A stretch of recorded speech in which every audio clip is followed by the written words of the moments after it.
Well, for those of you not going to Santa Fe, I can now recommend two places that you might go if you chance to go. The chocolate, what's it called again? The Chocolate Bakery, maybe in Sage Bakery, where I spend every morning while I'm in Santa Fe. But tonight, instead, we are going to be going to Pennsylvania Amish country in a slightly different territory for an investigation for Painter Mill, Ohio Police Chief Kate Burkholder.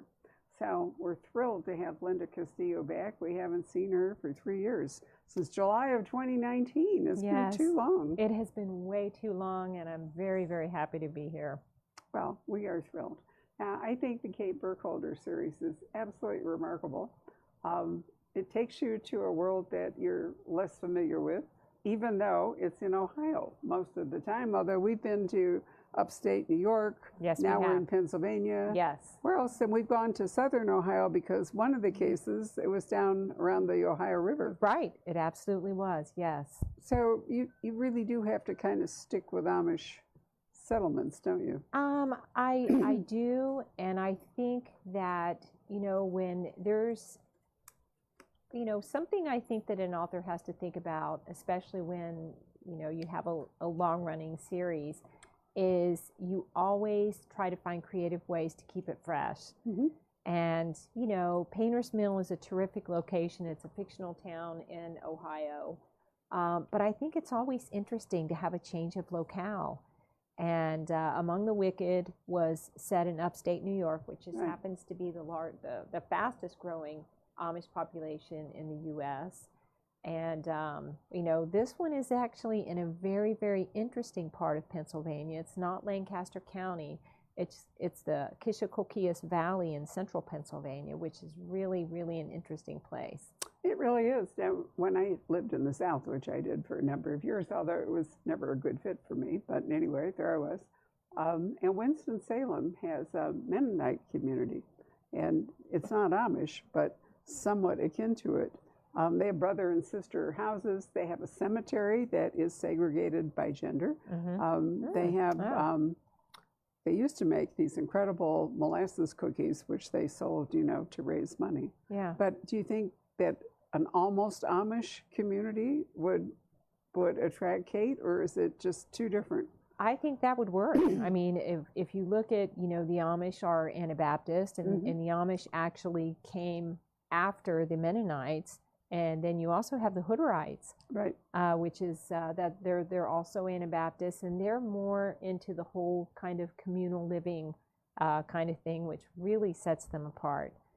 Do you know, in Vancouver, they have one of the best museums of indigenous art and people and all kinds of things. But one of the things that really threw me when I went to visit it is in among the regional, they had a collection of Anabaptist pottery. Oh, wow. I mean, I was really surprised. So clearly there are colonies that, are everywhere, but some of them are probably just so small that you wouldn't think about them. Right.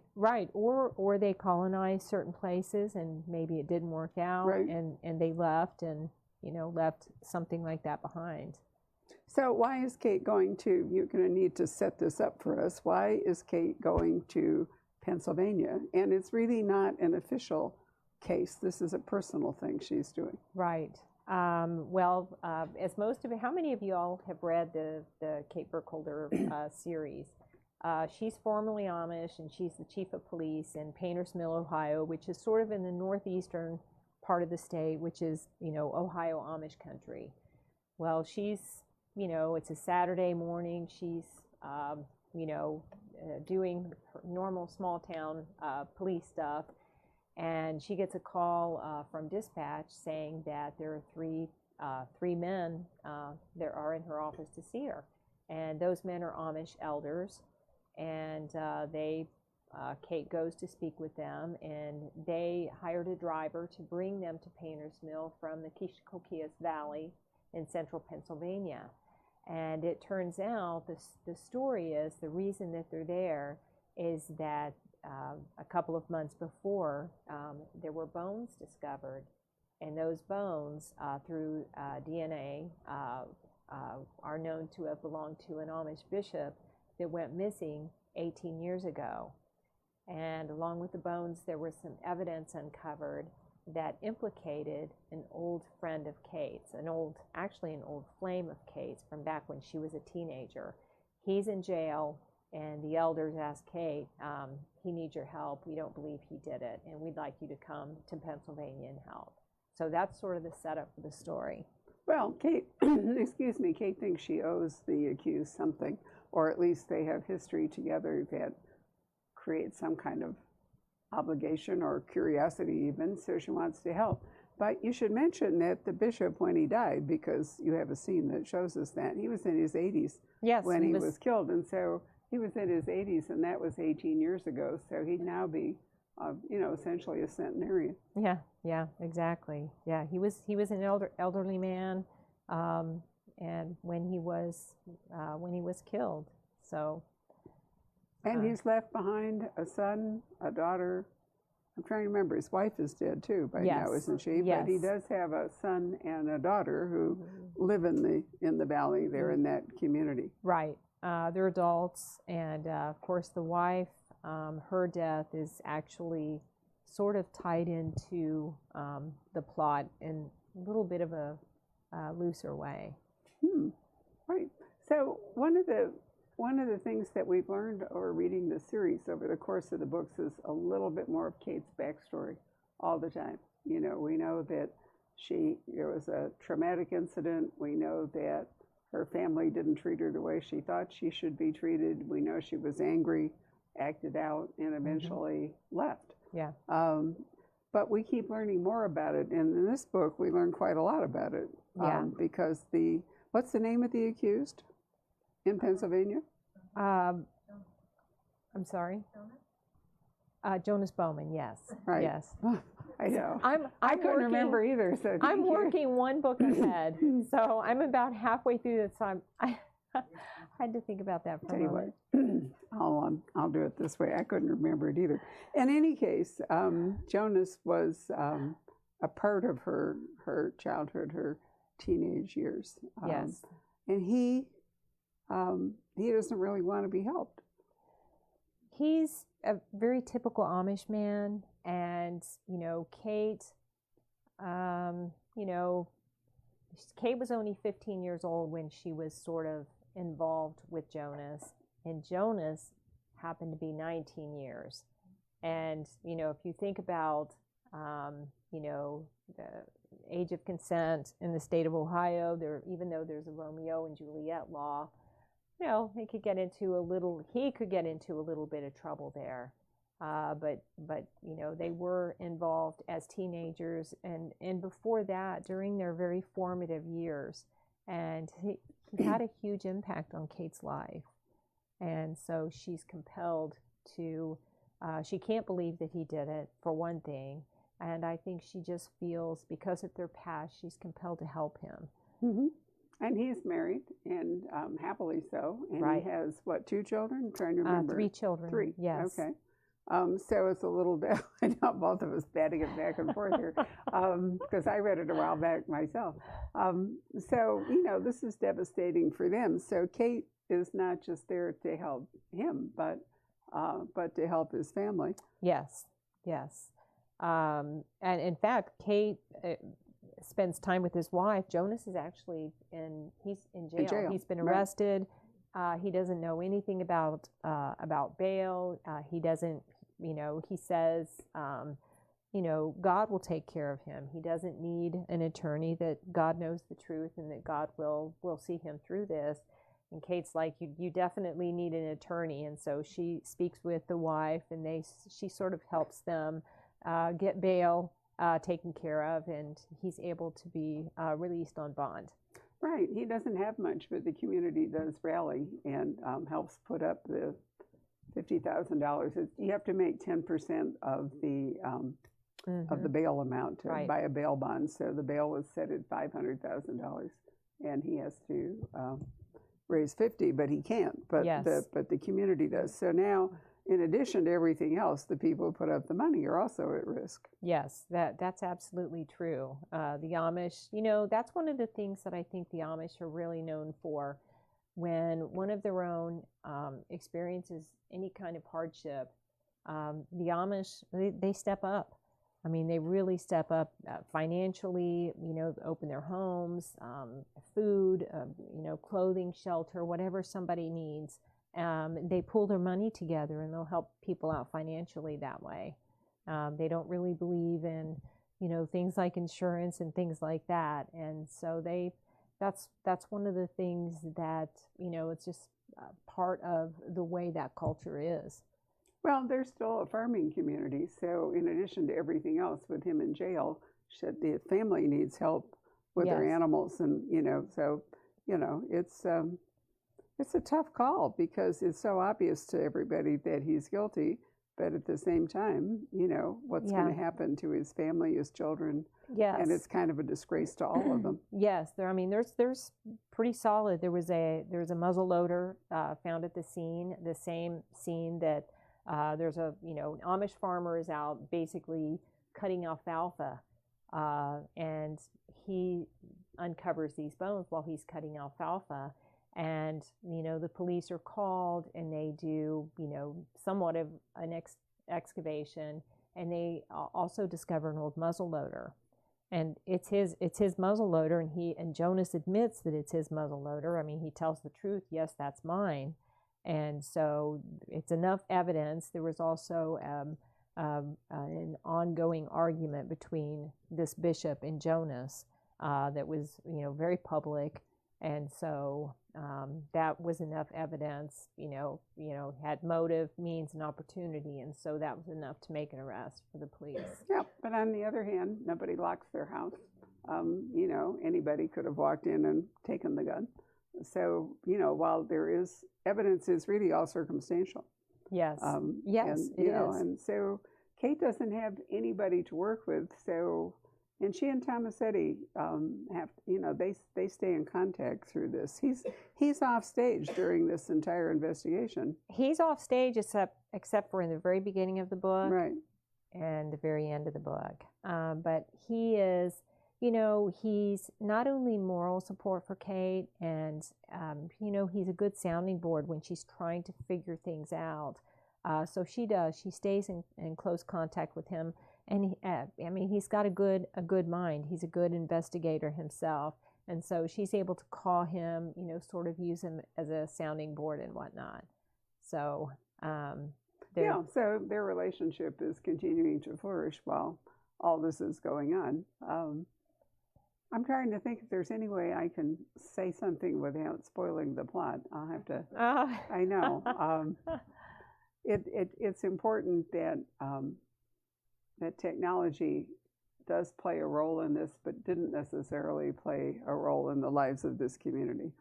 So, but modern technology makes it possible to find out things that were hidden. Yes. Yes. And that's probably all I can say without ruining the story. Yeah, we can't tell you too much because then we would have to kill you. No. So. I've already read it. Well, but you see my point. And it's interesting.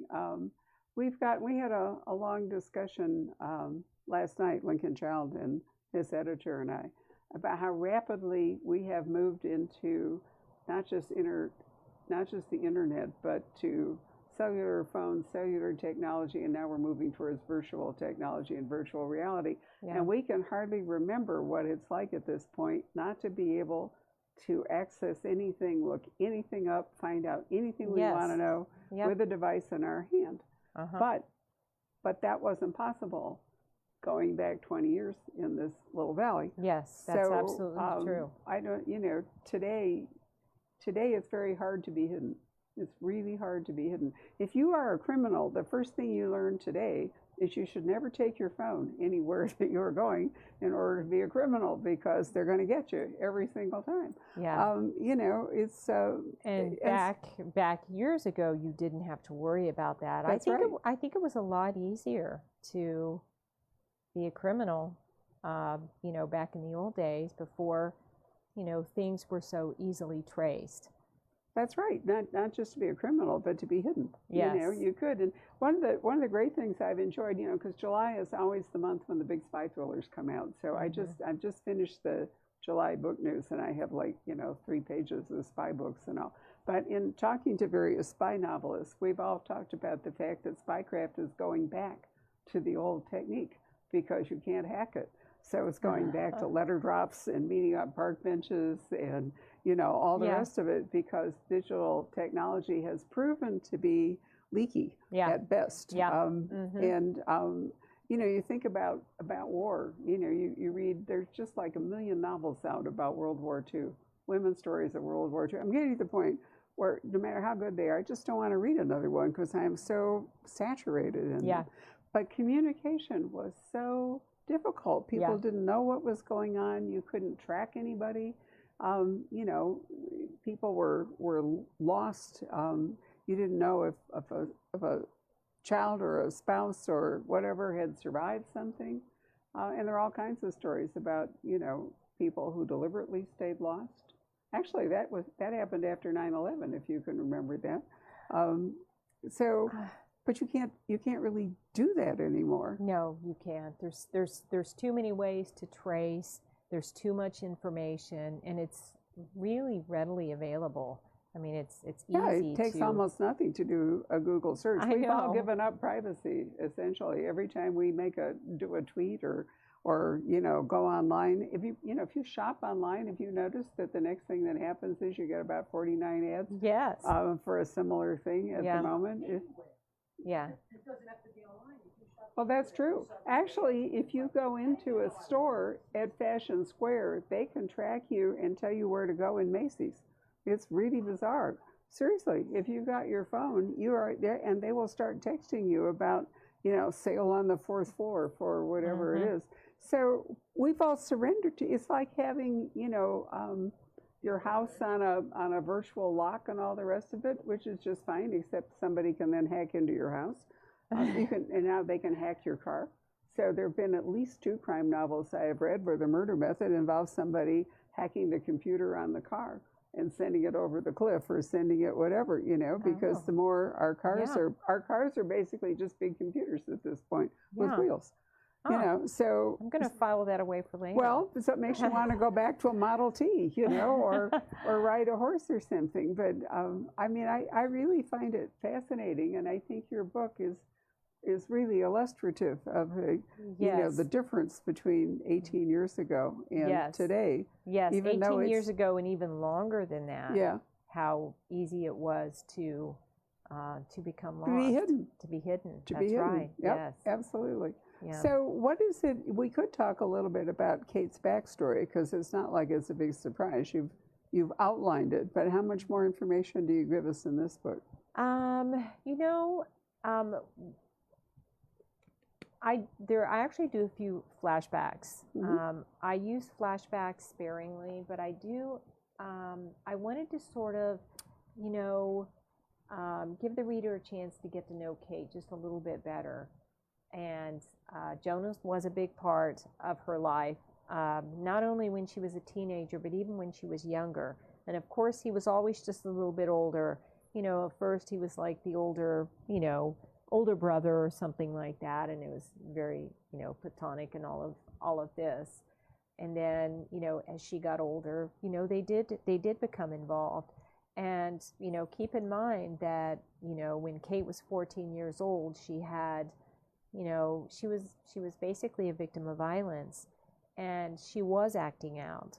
And, so, her feelings were true, but, she was also not mature enough to maybe handle what she was feeling. And she was, she had a rebellious streak as well. And so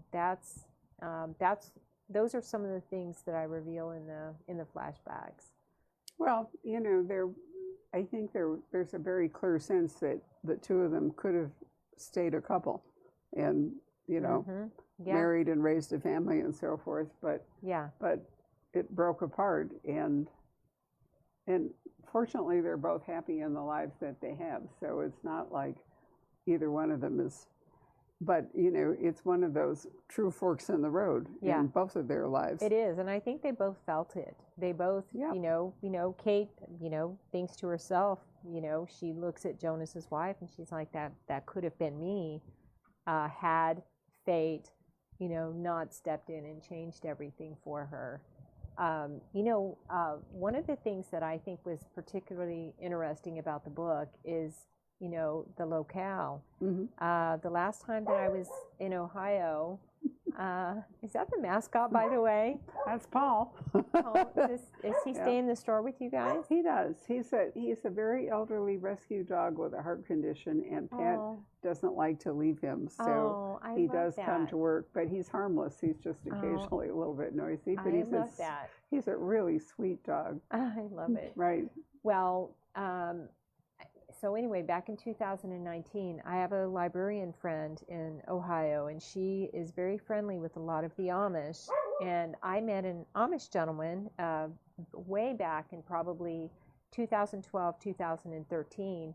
He came to one of my events, and I was the library director. I'm nervous, and I mean the place is jam-packed, and it's a little town in Ohio. And I mean, there's like no parking. I have to park over in the high school across the street. It's a library. So I walk in, and Jim Gill, who is the library director, he's like, Mr. Cool, Calm, and Collected. He's like, well, Linda, when you finish your spiel, that Amish dude wants to talk to you. And so I'm like, oh boy, I'm going to get an earful because, if you've read the books, there's a certain amount of language and there's a certain level of violence in the books. And so we had a book giveaway that night, and Mark, the Amish guy, won the book. So I'm thinking to myself, that's going to soften him up just a little bit. So I got through my event, and then I went and I talked to Mark. And I think the book that he was talking about was actually the first book in the series, Sworn to Silence. He said he loved the book. And he was very kind. With every book, I'm still learning about the Amish. It's such a complicated, multifaceted culture. I'm still learning. I'm sure there was a mistake or two in the book. He did mention. So every year after that first meet, Denise and Mark and I will go to lunch. So I went to lunch I took them to lunch at a little hole in the wall in Ohio in 2019. And he's a big reader. And he said that he and his wife, Salome, had just gone to a wedding in the Kishkokias Valley. They call it Big Valley or also the Kish Valley. And he was so excited. The way that he was talking about this valley, it's sort of a mountainous area, and it's got a very diverse Amish population. I mean, there are Reno Amish, there are Nebraska Amish, there are Byler Amish, and it was really funny because the way that he spoke of the Amish, he said they're weird. And I'm like, you mean other Amish are weird? I was like, those other Amish are weird. And I was like, well, tell me about it. And if you go to Lancaster County, the buggies are gray. They're plain, they're gray. If you go to Holmes County in Ohio, the buggies are black. Some of the old order, like the Swartzendrubers, they won't even use slow-moving vehicle signs. They get into a lot of trouble. They believe that slow-moving vehicle signs are ornamental and it's against the Otnung or the unwritten rules of the church district. Well, if you go to the Kish Valley and you see a Byler Amish buggy, it is lemon yellow, which is crazy. I mean, that's just such a crazy color. And another thing he said that they do, he said that they really deck out their buggies. He said they'll do like a walnut dash and, really deck out, the interior and the exterior of the buggies. And so, and it's also, there's something like 30 church districts in the Kish Valley. And so it's also a growing area, a lot of old order Amish in that area. So, after I talked to him, I was really curious about that. And so when I got back home, I started researching, and, I knew I wanted to set a book there. Well, I can see why a lemon yellow buggy is pretty much irresistible. Who knew? So one of the things that the Amish don't do is they don't use mechanized farming equipment. But in this book, if I'm remembering it right, I hope I am, that was a subject of some controversy as to whether there would in fact be a agricultural machine Yes. employed. Yeah, and it really depends on the church district and the rules that the elders sort of set up. And they're very proprietary rules. For example, some Amish, you can use tractors, but they have to have steel wheels. They can't have rubber tires. And then they Why? can, I mean, what possible difference would it make? I don't know. I mean, I'm not exactly sure why, they would have such a distinction, but it's very strong feelings about that distinction, whether or not you have steel tires or, and true for buggies too, or a wagon. And then the other one is, I visited a dairy farm, as a matter of fact, in Ohio, and, you think... milking machines? Yeah, they use milking machines. I figured it was hands milking. And I think they were allowed to use diesel in the generators. They use generators to run their machines, but not gasoline, which is kind of... It's really parsing it out, isn't it? Yeah. If you can make those Yeah, kinds of distinctions. it really is. And most Amish, of course, don't use cell phones. Right. But most of them are very entrepreneurial minded, and if they have a business and their business is reliant upon telephone communication, most of them will have a telephone in their business. They're probably using Square.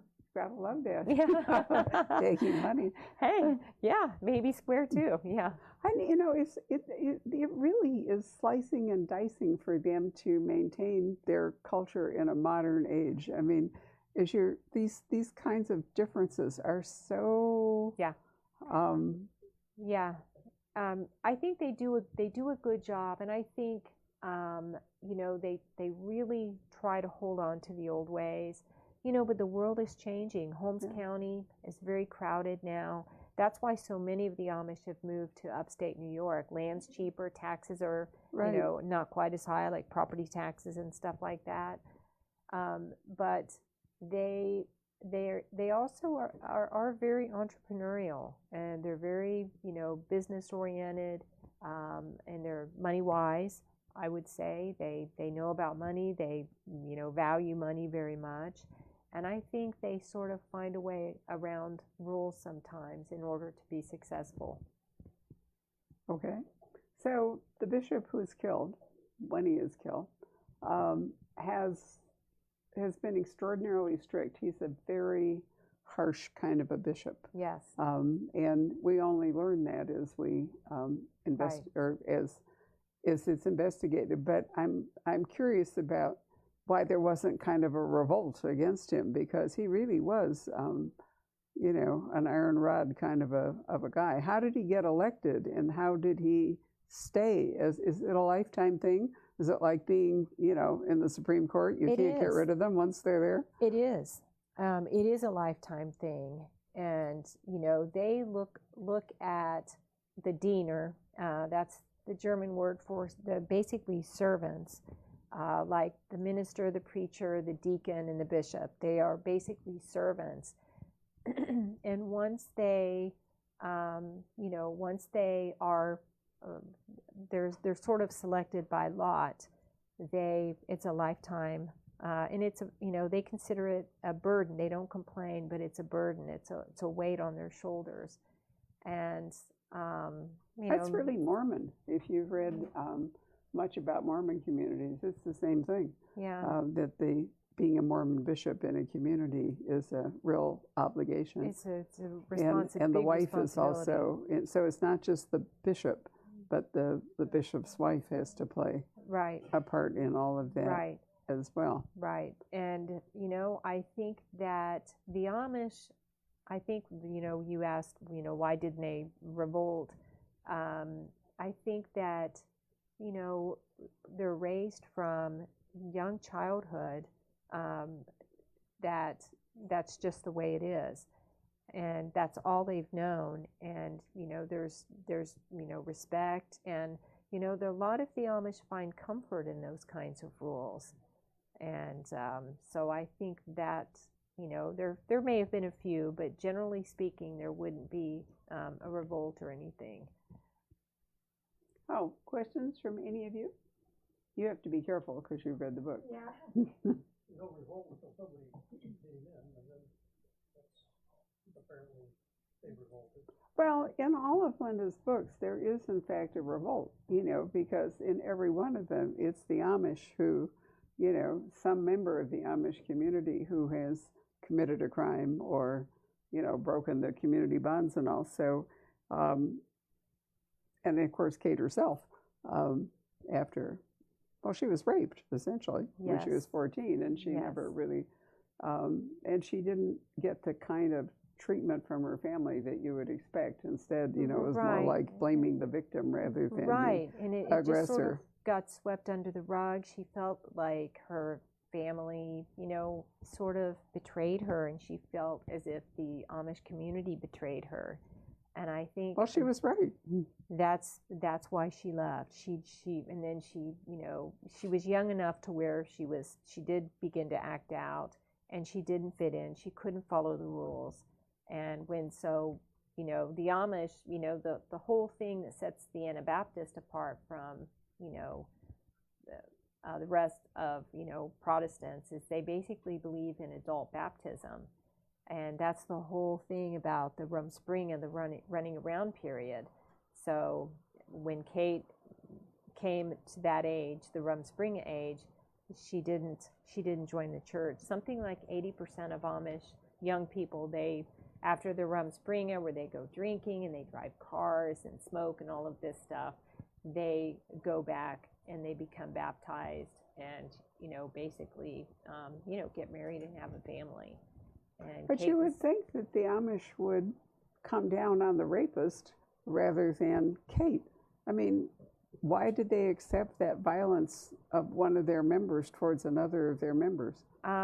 They just don't believe her? I've read stories. I think I think her family, in Kate's case, they didn't tell anybody. I think they kept it secret. So her family didn't even believe her? I think they did believe her, but there was something else that happened in there too. Yeah. I don't want to give anything away, Okay. but Kate's reaction was, Right. a big part of that first book. But I did read, I've read stories, accounts of, Amish women who were raped. And basically, if the rapist asks for forgiveness in front of the congregation, he is forgiven. By the victim or by everybody else? By everybody, by God, he's forgiven. And Kate couldn't abide. She couldn't abide by a lot of things that happened to her when Right. she was 14. So Got it. Right. But okay. Sorry. Question, Barbara. I can see your eyes. So Yes. All right, Christina. I have a couple, but since we're sort of on the subject about, you also mentioned language and violence when you were talking about the trip in Ohio and being in the sea market and being kind of nervous. Have you put any content warnings in any of your novels, and would you ever? It's sort of some people do. Warnings or content warnings? I don't think so. They're really. I think I was worried because Mark, is Amish, and that's why I was worried. It's not like over the top language or over the top violence. Although the first book was pretty tough. Yeah. Had some pretty tough scenes. But you were more worried about making mistakes about the Amish way of life, Right. not by offending them because of right. the violence. That was really my main concern. I wanted to make sure that the Amish, research was right on. But I don't think that the Kate Burkholder books really warrant any kind of, trigger warning or anything like that. How did you do your research from, again, this goes back to your conversation in Ohio about Pennsylvania. You said you left and you were intrigued and so you went home and did some research. Was it all online? How did you go there? Well, Mark helped me a lot, my Amish contact in Ohio. But yeah, a lot of it, you can basically go down roads on Google Earth Street View, and Amish Society by John Hochstetler is a book that I use extensively. It's a really, really good, thorough book. He's got several editions out, and so that was very helpful. But yeah, most of it I did, I would say, online. I would have loved to have traveled there. I think it's one of those places that, you know, you know, you almost can't do it justice. I think it's a very beautiful place. It's also very isolated. And I think it would be really interesting to see all of these, you know, this diverse Amish community. I would have loved to have traveled there. There's diverse in that they maintain their own sort of separate areas there? Not necessarily physical distance, but rules, different types of rules. You know, I think the Reno Amish are considered a little bit more liberal-minded, and then the other two, like the Byler Amish and the Nebraska Amish, you know, something is, you know, different as, you know, the color of a buggy. The Byler Amish are the only ones that use the yellow buggies, and that's just such a huge out there color for an Amish buggy. I thought that was really interesting. It's their brand. Yes. It really is.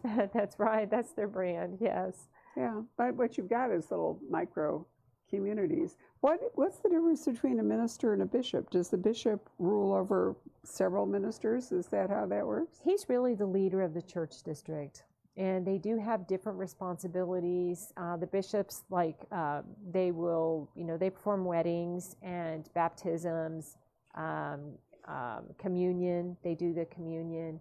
And I think the deacons, if somebody gets into financial trouble, if they're having health problems or something like that, he rallies the community. He'll collect money from people and make sure that this person is taken care of.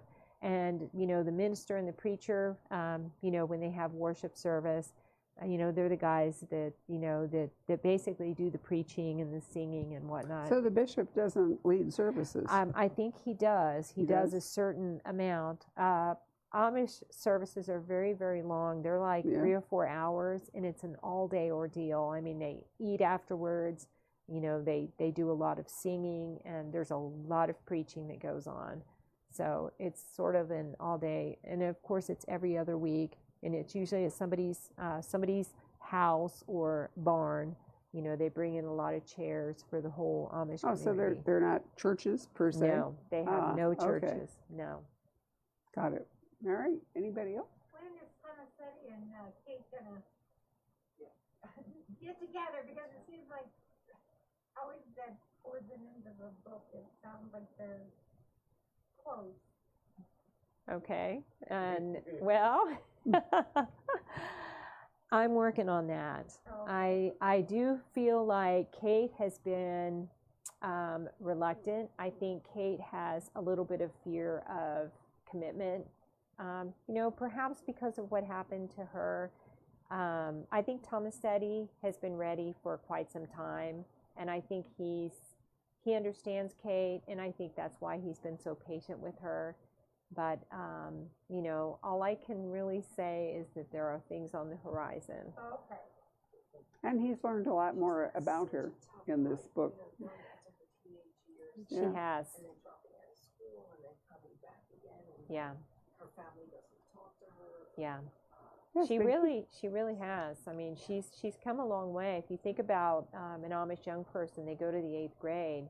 So when Kate left, when she was, you know, 18 years old, I mean, she basically, before she could even get a bachelor's degree or a 2-year degree in criminal justice, she had to get her GED. And so I think, you know, the whole family thing, that's sort of a work in progress. I think they are going to accept her, and interesting things ahead for Kate and her family and Thomasetti. So, well, Thomasetti's had a really terrible trauma too, you know. He has. He's actually had a serious, maybe more so, than Kate. Yeah. You know, his wife and children were killed. I mean, Yes. it was a terrible thing. So That's absolutely it's true. remarkable that he is ready to embark upon something again. Is that he, you know, I think there was a certain point, especially. I thought he was more reluctant for a while there to be committed than she was, Yeah. if I remember it. I think he was so damaged Yeah. that he felt, you know, he couldn't do it. He didn't Right. know, you know, if he could commit, if he wanted to commit. Right. And I just think that they've come such a long way in their relationship, And I think Tomasetti has really come to terms. And I think that, there are some interesting things ahead for them. And that's all I can really say without giving too much away. That's all right. You had a question, sir. You were talking about the entrepreneurial spirit, and of course in the books they do have business and stuff. Do these folks deal with financial institutions in any way, shape, or form? And my back of my mind always said they were under the mattress folks with the money. Do they deal with banks? I really don't know. I suspect that most of them keep their money in their homes. It depends on which level we're talking about, whether it's it probably does, and it probably depends on what kind of business they have. If they use a bank to make deposits and stuff like that. But they are, really very entrepreneurial minded, and have no problem with dealing. They're even though they say that their whole thing is to remain separate from the rest of the world. They have no problem, most of them, doing business with the English. Well, but no, they don't. We've been in Amish country in Pennsylvania and Indiana, and there's all kinds of stores, restaurants, everything else. Yeah, they sort of take it. Sort of take advantage. That's that's the whole entrepreneurial But there's thing. if you're financing it with your under the mattress, approach, there's a limit to how entrepreneurial you can be. What I was wondering. You have to have capital if you really want to be entrepreneurial, and you can't do it just with cash. Yeah. Not anymore. I'm really not sure about that. In fact, contactless paying, there are a lot of places now where you can't pay cash for anything. Yeah. I've actually seen Amish in Indiana pull their horse and buggy to the bank and actually do a transaction at the bank.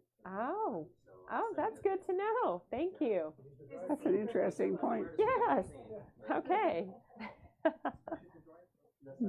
Yeah. Yeah, it's hard to imagine that some of them wouldn't have, banking. It seems like it would be necessary. That's a huge problem before marijuana was legalized. Nick Petrie wrote his third book about that it was a cash-only entrepreneurial experiment there, I think it was in Colorado, to sell marijuana. And as a result, they were totally vulnerable because, they had all this cash and they weren't allowed to put it into federal banks. Yeah. And so, they were just sitting ducks for anybody who wanted to come along and rob them, and it would be very similar. Yeah. In this case, if it were any substantial amount of money. Right. Yeah. So you might want to look into that. Yeah, I will. You can have an Amish bank robber. Right. A bank robbery scenario in Ohio. Right. Or growing marijuana. Money stolen from somebody's house.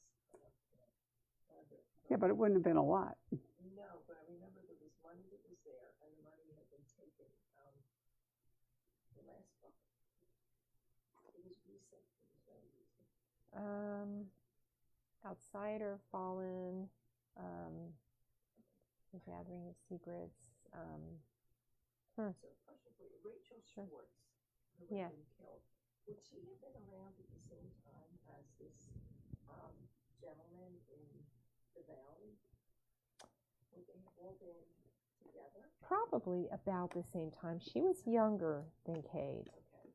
She was, because Kate was, babysat for her when she was a teenager. So, gosh, I can't remember exactly how many years younger.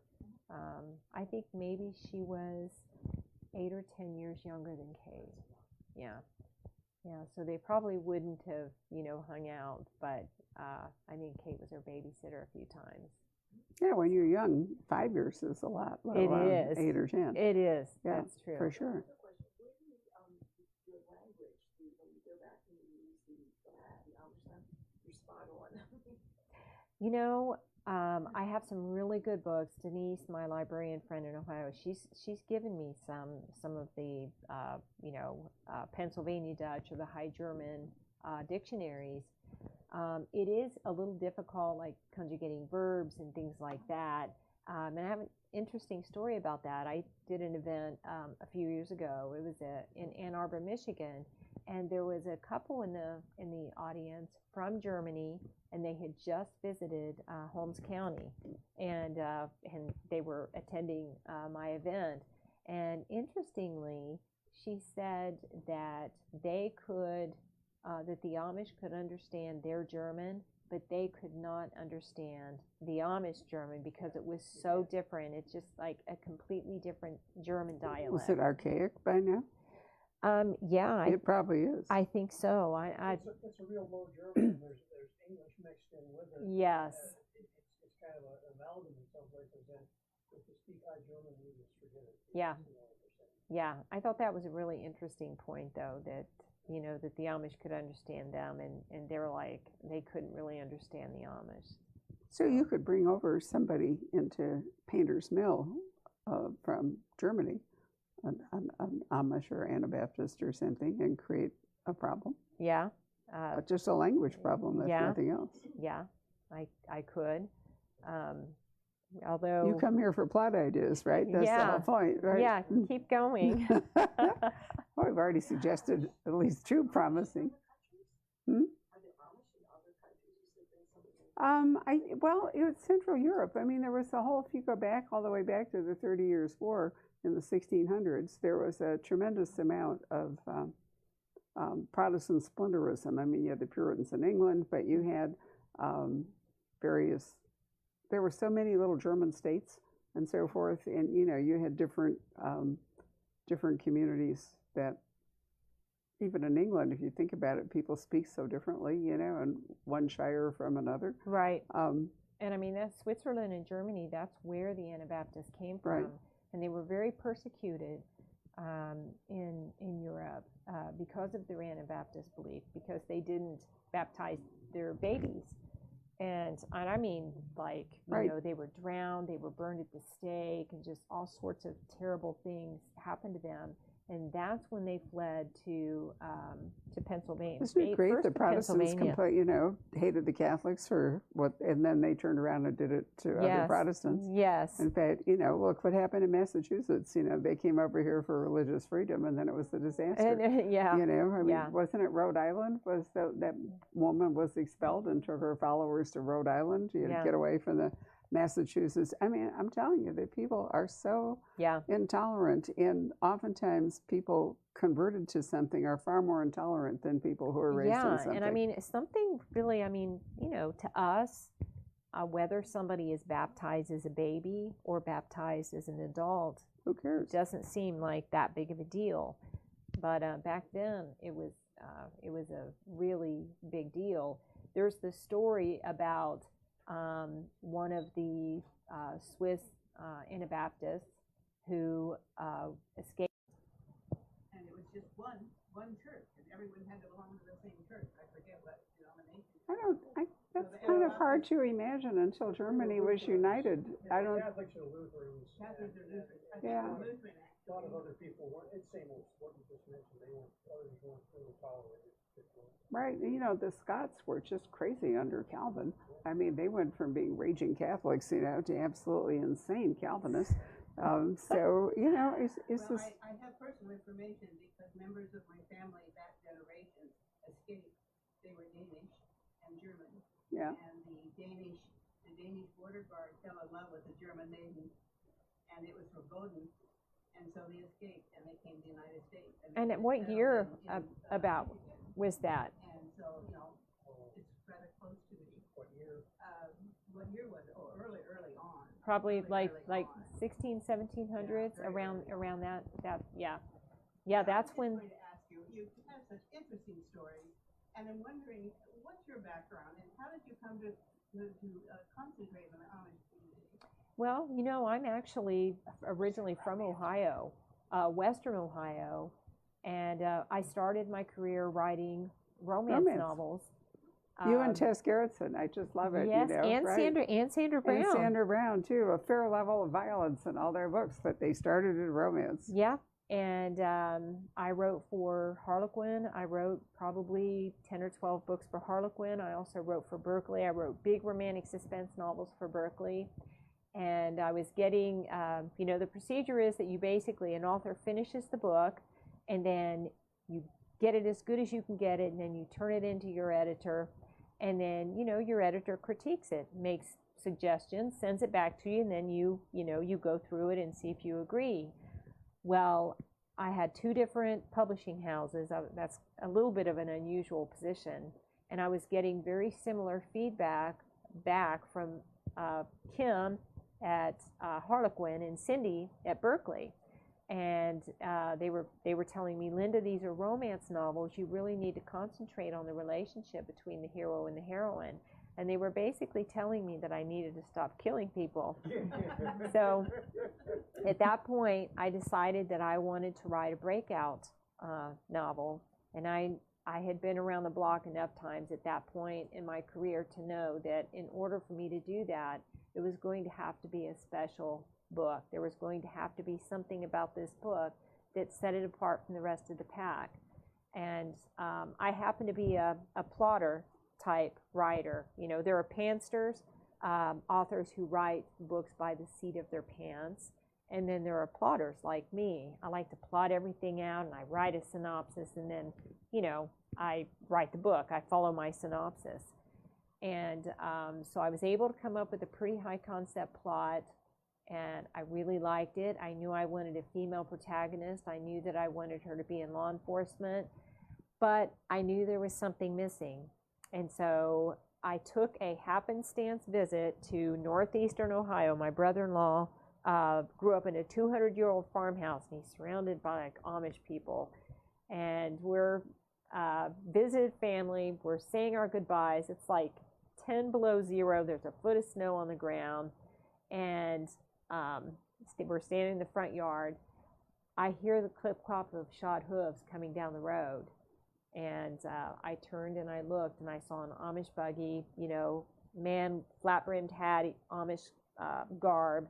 And at that point, I knew if I took this high-concept thriller that I had been working on for so long, and I were to give it an Amish connection or set it in the world of the Amish, that would be the thing that would set it apart from the rest of the pack.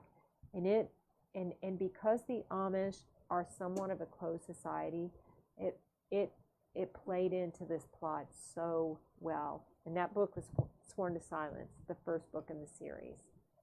So that's sort of how I got interested in, that's when I really started researching in earnest. So. And made the jump to crime. Also made a jump to a different publisher, which you also I have to do when you're going to do something like thing. that. Right, so it's a great story. It's really been a pleasure to do all that with you all this time. Oh, that was so exciting. It really was. Well, we just sold option rights for, you know, not that book, not Sworn to Silence, but the rest of the series. And they have 2 years to come up with financing and a script and actors. And so, you know, who says lightning doesn't strike twice? It could. The series, we've had a lot of nibbles. It just lends itself to, you know, it's such a visual thing, and that world is so interesting. And I think that's one of the reasons that, you know, Hollywood has been interested. So fingers crossed. Well, I hope so. Patrick, were there any questions that you wanted to forward? No? Oh, good.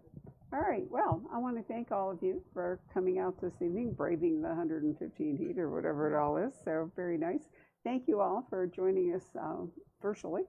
And now we are going to actually wrap this up and sign books. All right. Hello. We hope you're enjoying our programs and podcasts with authors. We'd like to expand them, and your help would be appreciated. Please make a donation at poisonedpenfoundation.org. 100% of the proceeds will go to help connect authors with readers in this difficult time. Thank you.